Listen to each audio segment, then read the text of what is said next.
বিদায় শব্দের সমার্থক আরেকটি শব্দ বলা যেতে পারে বিচ্ছেদ। তবে আমাদের আজকের বিদায়টি একটু ব্যতিক্রমধর্মী, কারণ আমরা মন থেকে কেউই তো বিদায় নিচ্ছি না, যাচ্ছিই বা কোথায়, পড়ছি তো এখানেই এবং এখানেই পড়ব। প্রথমে নিজের কথা একটু বলে নিই। আমি নিজেকে অনেক ভাগ্যবতী মনে করি, কারণ ছোট থেকে যতগুলো শিক্ষক পেয়েছি প্রত্যেকেই ছিল আমার জীবনের সেরা শিক্ষক। বিদায় দিবসের আজকের এই অনুষ্ঠানে উপস্থিত সম্মানিত প্রধান অতিথি, শিক্ষকবৃন্দ এবং আমার সামনে উপবিষ্ট ছোট ও বড় ভাই বোনেরা, সকলকেই জানাই আন্তরিক শুভেচ্ছা ও সালাম। আসসালামু আলাইকুম।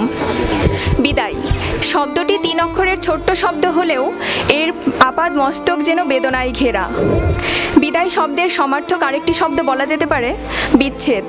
তবে আমাদের আজকের বিদায়টি একটু ব্যতিক্রমধর্মী, কারণ আমরা মন থেকে কেউই তো বিদায় নিচ্ছি না, যাচ্ছিই বা কোথায়, পড়ছি তো এখানেই এবং এখানেই পড়ব।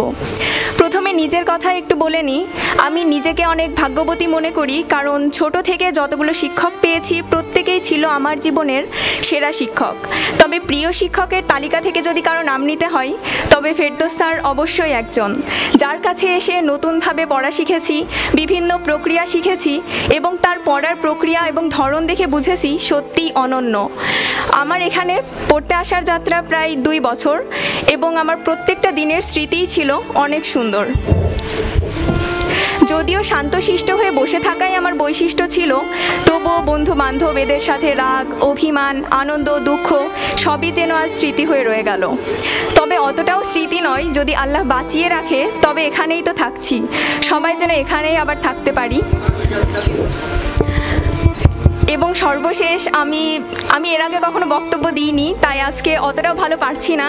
তবে সর্বশেষ সকলের কাছে দোয়া চেয়ে আমার বক্তব্য শেষ করছি। ধন্যবাদ।